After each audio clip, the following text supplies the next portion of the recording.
Mami Shan Semana say, I'm from free permanent Bobokono, no say head coach, ayo penny of Fano, I have Vincent Kompany, I am some Ketwa, no said the last 3 matches are a permanent Bobokono, and Swatia Bono, and Yadia Omatumi, Anya Ayam Kumidia, our the last 3 games are, Amuswatia Bo, our band Bobokono, Nanon and Chaban Chema, our penny of Fano, I have Vincent Kompany, I have Baba Tuka, Sir Bayern France, Anya Butoyam, no Munya or Crown Home, Nana, and Swatia Kwakama, I am Mobo Bokua, Jeffana Bamaneka, Anya Sam Katwa, no Casa Wepa, and a Bayern Penifano, I have Baba Tukasa, and somewhere I have coach no Akano, Amutana, Chisa Pampia, France, and Yamutra, no so about a weekend, Yamia Tuma, Gama Bayern Fano, I bet to me a Bosono, and Kurmidiano, I bet to me a Kwakama, I am a Baman Bobokona, Anya Ansam Katwa, when in some Kakra, Monocasana, or Penny Fana, I have Vincent Kompany, and in a Penifana, Aka, I have Bamani Bobokona, I have Fansa, Amuswa to me Tomana, and I'm sort of Penna, and Tamakambie, and to me Adacha, I would 20 and so, but your moment was so.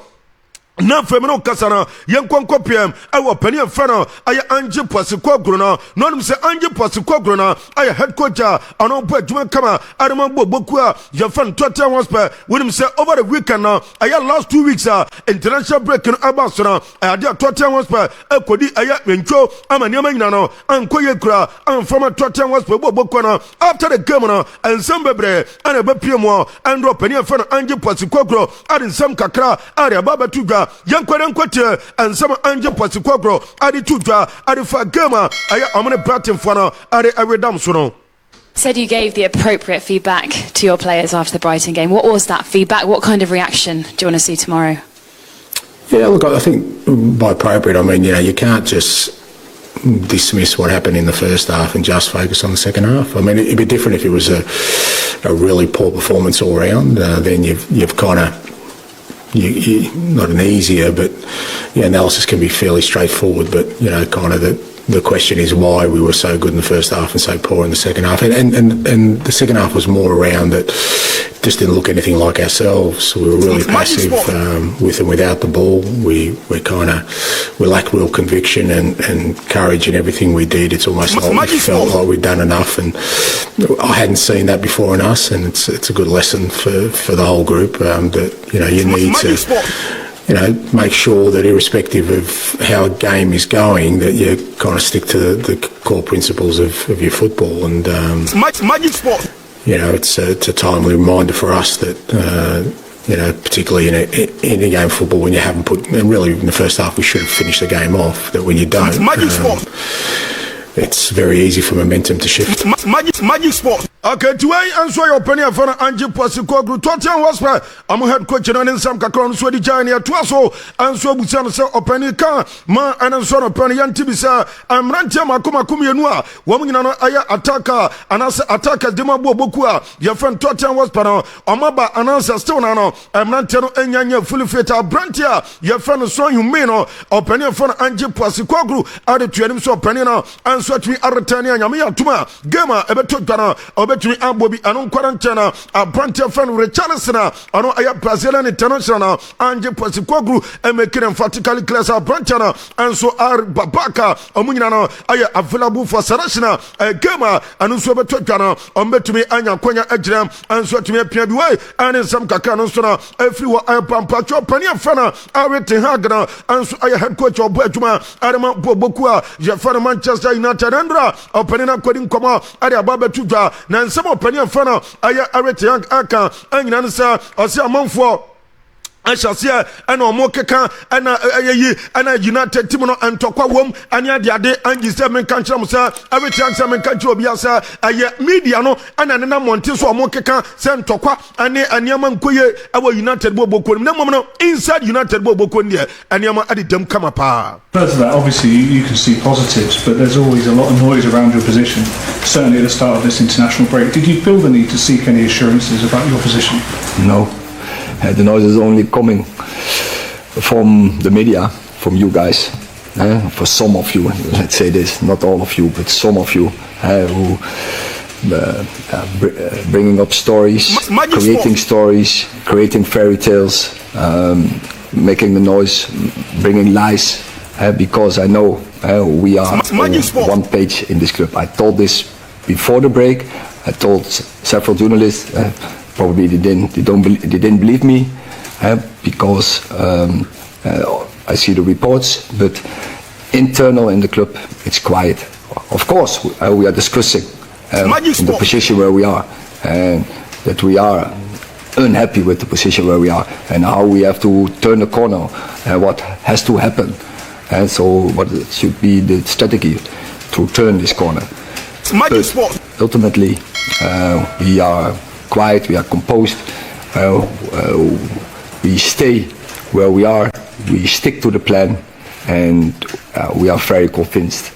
we will make it a success. Okay, to enjoy your opinion from everything happening in Manchester United. I head coach, was media and creative cookie stories, and also pleasant crowd. Arifa Bobo from Manchester United. Inside Manchester United, Bibia and so to it, so kama, and then some Kompany, and one so to be able to Gamamenko. I am not young for it for head coach, Jeffrey Nuno Espirito Santo. Now, with him say, Nanwata, Anna Menocasa, not young for us, Bobo Kona, and Bobo Fano, I am no partner over Pion, I didn't care about Copenswa, Nano, I Premier League, and also to draw away Romantisono. Now, I see after the game, and I'm to Ankoyakra, I'm from Bobo Fano, I am not young for us now. I'm a head coach, Jeffrey Nuno Espirito Santo, and so Equidity, I am officials, now Omuti Sakemana, Yasu Kodi Duamatampa, Asansu Aburu Munia, I curse you in the name of Jesus, I curse you in the name of Jesus, now, and I'm and to be Anquakamakra, I'm from officials, and as a referee, Kojamo, now on Sweaty Governor, Nano, and English Feno, and a Baba Tuasa, open a Fenuno, Espirito Santo, Adio Quacano, and Yadia Anuswabua, Ama Football, Aquanim Cra, and Timino Casano, not time for us head coach,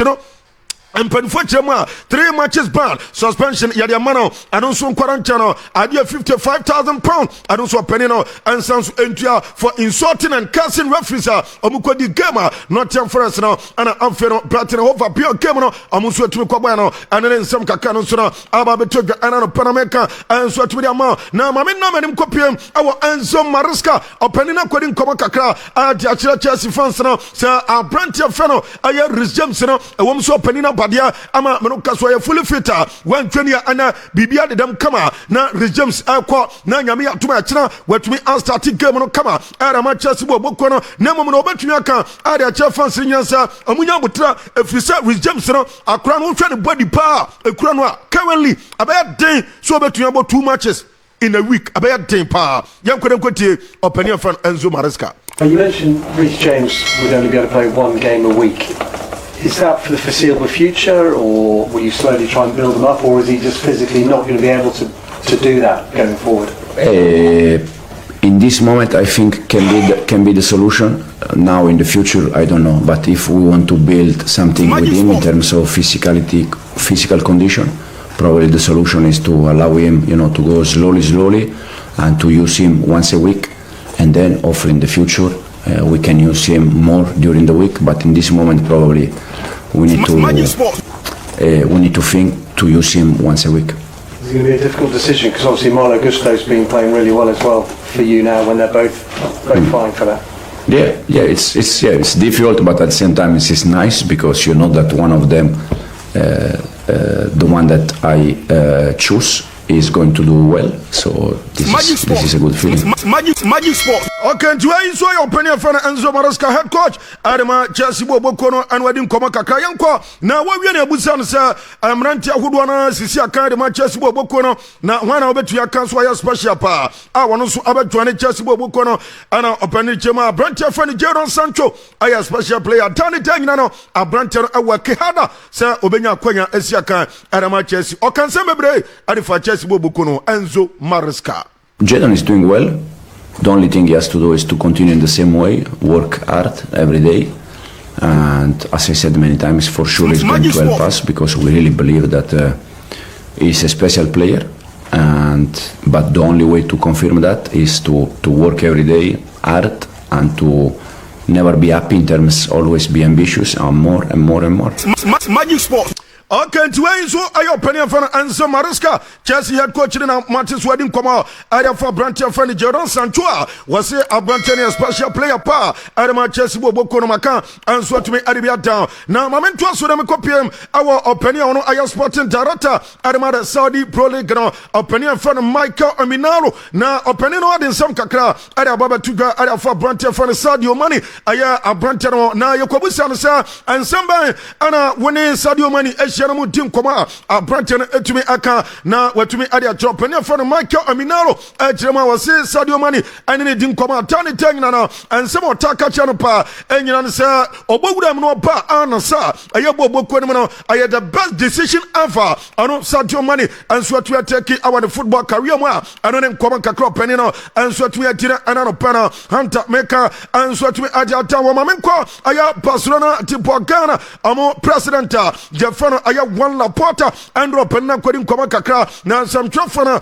ebopi Joan Laporta no musamsa and seven obetuaka area for Barcelona ayabo bokono and for players ahudwa and omunsa echina waseme kwa openya for Joan Laporta chema uye player no siaka adema te football university aya Barcelona na boboko biba no iwadwensa wobakwa tinchine twan wobakwa omono the door is open for you betumi akwa na momo okwa ancha kura ayene so afiba akọ you will regret it say we leave you passa when in some kakra opinion fan aya Joan Laporta no and so to about to anan pa na Hunter Maker and so to that time na mamento so na for me famfi wa and konkopiem awo ayam pacha aya the Spanish Super Cup and so no Danny Tagna yetumi bo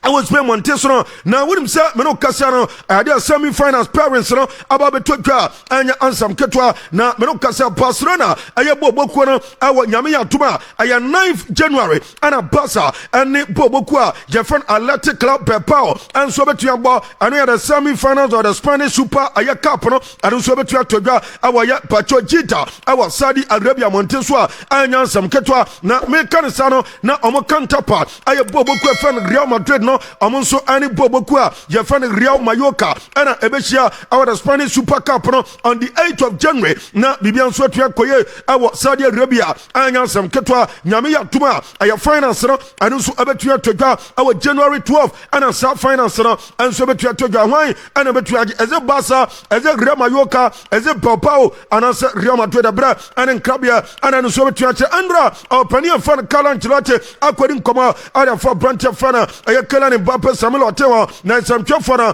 ebopi openina ano mubusan sa and somebody ano betuanka ara for Prantia fana ayekela Mbappe Samuel Otewa openina anchechemwa ano swari pana ano pani chemwa osikala Mbappe before international break na a Prantia performance na akwa bibia wo ho na se ni shape no and shara enyina suye kura amfama pobokua Jefan Grama Tena nanso after international break no se sia obetuaka se kala Mbappe no are you happy or you good and afena wasanso abe different player and emanyina abekoso kama and so to me area ma abranted way and in some kakra open fan kala Ancelotti and onosona area to the area for Prantia Jefan kala Mbappe Samuel Ote and so Panameka to be the man awucha aye gama meno kasa Real Madrid fana abetu kwan no monso ani Saturday Vigo area kwa bosona area squad no and so aba betwa anya ansam ketwa wohwa squad na ano ana tesona omo mutu kwan no mo ne ayam kira Saturday Vigo akwa bosona say ana City Madrid afam no area goalkeeper sana ayam akoma komiensa goalkeeper Sadio ano akora ketwa akora nidi aba bepiem goalkeeper Tilba Courtois nidi Empire Andre Lunin arusuriti Empire and goalkeeper miansana okwa defenders na Tamile Tao warutane fully fit Abrantiano and so be Jamapia Sanso and Lucas Vasquez anusuriti apa Abrantia fan Falejo anusuriti apa oko ayem fifiro kakania jatia defenders na Abrantia fan Frank Garcia Antonio Rudiger Abrantia fan ayem Mentino anusuriti ewom oko Mefredas na anususai ana esitia Abrantia Jepeniano and so ana mebubano Abrantia fan Jude Bellingham Eduardo Camavinga Luka Modric Abrantia fan ayem Federico Fafadi Abrantia fan Chouameni ana fe ante kula omunyina empire ana afeno aya Prantia fan tennis Sabayos omunyina empire oko aya attackers na omunya makomako aya 9 attackers no aya makomako anan ana omode ko akohia Saturday vigwa anya ansam ketwa abrante fan Vinicius Junior abrante ne timpa Kylian Mbappe Samuel Hotel Rodrigo Goaz ana for Andre kana wonu nyina aya attackers Madrid fan aparedi na for omode ko aya akohia poboku meno kase fan Saturday vigo ana nsoro pemaka atumi aya tanwo anya ansam ketwa